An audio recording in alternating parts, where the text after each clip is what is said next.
Welcome Tamil stocks friends. June 6ஆம் தேதி வெள்ளிக்கிழமை. இன்றைக்கி இந்த வீடியோவில் நம்ம சப்ஸ்கிரைபர் மிஸ்டர் பரணி கோபால் அப்படிங்கிறவர் 2 கொஸ்டின் கேட்டிருக்காரு. அதில் முதல் கொஸ்டின் வந்து ஐஓஎல் கெமிக்கல் ஃபார்மசூட்டிக்கல் லிமிடெடை பற்றி கேட்டிருக்கிறாரு. ரெண்டாவது கொஸ்டின் வந்து 2000 ரூபா மதிப்புள்ள லாங் டேர்ம் இன்வெஸ்ட்மெண்ட்டுக்கு உள்ள பங்குகளை சொல்லுங்கன்னு சொல்லியிருக்காரு. இந்த கொஸ்டின் ஒன்று ஒன்றா பார்ப்போம். முதல்ல ஐஓஎல் கெமிக்கல் அண்ட் ஃபார்மசூட்டிக்கல் லிமிடெடை பற்றி பார்ப்போம். இது 1986ஆம் ஆண்டு தொடங்கப்பட்டுச்சு. மருந்து மற்றும் சிறப்பு ரசாயனங்கள் துறையில் வளர்ச்சி மற்றும் விரிவாக்க வரலாற்றை கொண்டிருக்கு இந்த கம்பெனி. இது செயலில் உள்ள மருந்து மூலப்பொருள் ஏபிஐ மற்றும் சிறப்பு ரசாயனங்கள் துறையில் குறிப்பாக இபுப்ரோஃபெனுக்கு ஒரு முக்கிய வீரராக தன்னை நிலைநிறுத்தி கொண்டுள்ளது. மெயினாக இந்த கம்பெனி வந்து ஏபிஐயில் வந்து சிறப்பாக இருக்கிறாங்க. மூலப்பொருளில் ஏபிஐனா என்னன்னு பார்ப்போம். மருத்துவத்துறையில் வந்து ஏபிஐங்கிறது வந்து ஆக்டிவ் ஃபார்மாசூட்டிக்கல் இன்கிரீடியன்ட் என்பதை குறிக்குது. இது நோக்கம் கொண்ட சிகிச்சை விளைவை உருவாக்குகிறது.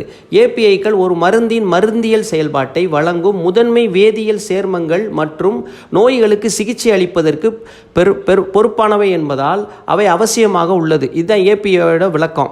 அப்புறம் வந்து விகாஸ் விஜ் அப்படிங்கிறவர் வந்து ஏப்ரல் 2003 தலைமை செயல்முறை அதிகாரியாக இருக்கிறாரு. ஐஓஎல்ல சேருவதற்கு முன்னாடி இவர் ரேன்பாக்ஸி, சன் ஃபார்மா, சிப்லா போன்ற முன்னணி நிறுவனங்களில் பணியாற்றின அனுபவத்தை கொண்டிருக்காரு. ஐஓஎல் கெமிக்கல் தலைமையகம் வந்து பஞ்சாப் மாநிலத்தில் உள்ள லூதியானா என்ற இடத்துல இருக்குது. கம்பெனியோட பலங்கள் என்னன்னு பார்ப்போம். அதாவது ஸ்ட்ரென்த்து. ஐஓஎல் கம்பெனி கடன் குறைப்பு, வட்டி பாதுகாப்பு மற்றும் பணப்புழக்கத்தில் பலங்களை கொண்டிருக்கு. மருந்து மற்றும் சிறப்பு ரசாயன துறையில் சிறந்து விளங்கிக்கிட்டு இருக்கு. நான் முன்னரே கூறின மாதிரி ஏபிஐயில் கவனம் செலுத்துது. இது கடனை வந்து 46.87 கோடியாக கணிசமாக குறைச்சிருக்கிறாங்க. நிறுவனம் 12.34 என்ற ஆரோக்கியமான வட்டி விகிதத்தை பராமரிக்குது. 45.42 நாட்கள் கொண்ட நியாயமான பணமாற்று சுழற்சியை கொண்டிருக்கு.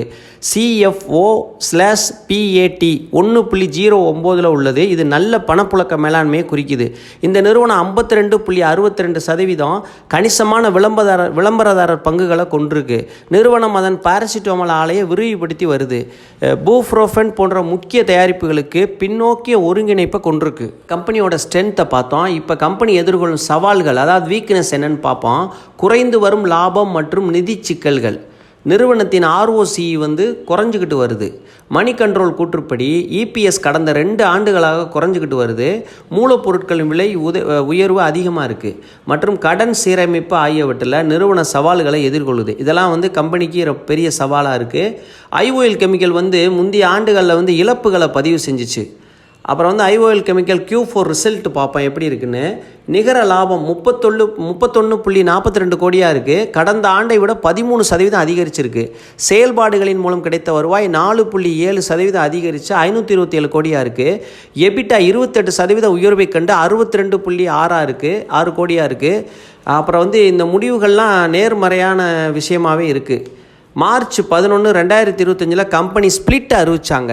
ஒரு பங்குக்கு வந்து 5 புதிய பங்குகளை பிரித்து, அதாவது ஃபேஸ் வேல்யூ 10 வந்து இப்பொழுது 2ஆக மாறி இருக்குது. ஒரு பங்கு இருந்தால் 5 பங்கு உங்களுக்கு கிடச்சிருக்கும். இது வந்து ஸ்பிளிட்டு நடந்திருக்கு. அப்புறம் நிறுவனம் வந்து ரசாயனங்கள், அப்புறம் ஏபிஐ மற்றும் சிறப்பு ரசாயனங்கள் போர்ட்போலியோவில் பல்வகைப்படுத்தும் திட்டத்தில் 300 கோடி நார்த் இந்தியாவில் முதலீடு செய்கிறாங்க. இது கம்பெனிக்கு ரொம்ப ஒரு நல்ல பாசிட்டிவ் விஷயமாக பார்க்கப்படுது. 5 ஆண்டுகளில் விற்பனை இரட்டி பார்க்குறதுக்கு கம்பெனி இலக்கு கொண்டிருக்கிறாங்க. மொத்த வருவாயில் 30% வந்து பூப்ரோஃபின் அதிலிருந்து பெறுகிறோம்னு சொல்லியிருக்கிறாங்க. பாராசிட்டமால் மற்றும் மெட்ஃபெர்மின் போன்ற தயாரிப்புகளையும் இலக்காக கொண்டிருக்கிறோம்னு கம்பெனி சொல்லியிருக்கிறாங்க. இந்த ஸ்டாக் வந்து எக்கனாமிக் டைம்ஸ் வந்து பைக்கால் கொடுத்துருக்குறாங்க. அப்புறம் வந்து இந்த கம்பெனியோட இன்ட்ரென்சிக் வேல்யூ, உள்ளார்ந்த மதிப்பு, கம்பெனி எவ்வளோ விலை பெறும் அப்படின்னா 68 ரூபான்னு சொல்லியிருக்கிறாங்க. அப்புறம் வந்து வேல்யூ ரொம்ப சீப்பாக தான் இருக்குது. ஆனால் PAT வந்து ப்ராஃபிட் ஆஃப்டர் டேக்ஸ் வந்து 35% 27% குறைஞ்சிருக்கு. லாங் டேர்ம் க்ரோத் வந்து நெகட்டிவ் ரிசல்ட்டாக இருக்குது. ப்ராஃபிட் பிஃபோர் டேக்ஸ் PBT 40% 29% குறைஞ்சிருக்கு. அப்போ அதனால் வந்து இதை நம்ம கொஞ்சம் கவனமாக தான் இது பண்ணணும். அது மாதிரி லாங் டேர்முக்கு வச்சுக்கிறதுக்கு நல்ல நிறுவனம் தான் இது. கன்சிடர் பண்ணணும்னு சொன்னால் 70 ரூபாய்க்கு கன்சிடர் பண்ணலாம், 65 ரூபாய்க்கு கன்சிடர் பண்ணலாம், 60 ரூபாய்க்கு கன்சிடர் பண்ணலாம். இது வந்து கன்சிடராக இருக்கும். இதுதான் இந்த கம்பெனியோட டீட்டெயிலு. நீங்களும் சொந்தமாக யோசனை பண்ணிக்கங்க. நான் செபி ரிஜிஸ்டர் அட்வைசர் இல்லை. அப்போ வந்து இந்த மாதிரி கம்பெனிகள் வந்து நீண்ட கால முதலீட்டுக்கு நல்ல நிறுவனம் தான். நீங்களும் நல்லா சிந்திச்சு இந்த கம்பெனியில் முதலீடு பண்ணுங்கள். நல்லா இறங்கவும் 3 முறையாக நீங்கள் முதலீடு பண்ணலாம். அப்புறம் சப்ஸ்கிரைபர் மிஸ்டர் பரணி கோபால் கேட்ட ரெண்டாவது கொஸ்டின் பார்ப்போம். 2000 ரூபாய் மதிப்புள்ள பங்குகள் லாங் டேர்ம் இன்வெஸ்ட்மெண்ட்டுக்கு கன்சிடர் பண்ணுறதுக்கு சொல்லுங்கன்னு சொல்லியிருக்கிறாரு. அது வந்து எப்படின்னா, ஃபஸ்ட்டு மேன்கைன் ஃபார்மா 2100 கன்சிடர் பண்ணுறதுக்கு நல்ல ரேட்டு. அப்புறம் ஏசியன் பெயிண்ட்டு 2100க்கு கன்சிடர் பண்ணலாம். தங்கமயில் ஜுவல்லரி 1800க்கு கன்சிடர் பண்ணலாம். ஹிந்துஸ்தான் யூனியன் லிவர் 2200க்கு கன்சிடர் பண்ணலாம். நெஸ்லே 2150க்கு கன்சிடர் பண்ணலாம். இது எல்லாமே இப்போ விலை கூட இருக்குது. இந்த ரேட்டு வந்தால் கன்சிடர் பண்ணலாம், பொறுமையாக இருக்கலாம். இதெல்லாம் வந்து லாங் டேர்ம் இன்வெஸ்ட்மெண்ட்டுக்கு நல்ல தரமான நிறுவனங்கள், நிஃப்டி 50ல் உள்ள நிறுவனங்கள். இதெல்லாம் என்னோட கருத்து தான். நீங்களும் சொந்தமாக யோசித்து நல்ல ஒரு முடிவாக எடுத்து முதலீடு பண்ணுங்கள். நல்ல நிறுவனங்களில் முதலீடு பண்ணுங்கள். எதிர்காலத்தில் நல்ல ஒரு முன்னேற்றத்தை அடையலாம். நான் வந்து செபி ரிஜிஸ்டர் அட்வைசர் இல்லை. நீங்களும் சொந்தமாக யோசனை பண்ணிக்கிட்டு உங்கள் முதலீட்டை தொடங்குங்க. இவ்வளோ நேரம் இந்த வீடியோவை பொறுமையாக பார்த்தா அனைத்து நல்ல உள்ளங்களுக்கும் மிக்க நன்றி. குறிப்பாக இந்த சப்ஸ்கிரைபர் கேட்ட இந்த நல்ல கம்பெனிகளோட விஷயங்கள் வந்து மற்றவங்களுக்கும் தெரிகிறதுக்கு அவர் உதவியாக இருந்தார். அவர் கேட்ட கேள்விக்கு அவருக்கு நன்றி. நல்ல நிறுவனத்தை பற்றி கேட்டிருக்கிறாரு. அந்த நிறுவனத்தை பற்றி நம்ம தெரிஞ்சுக்கிட்டோம். மிக்க நன்றி. சப்ஸ்கிரைப் செய்து ஆதரவளித்த அனைவருக்கும்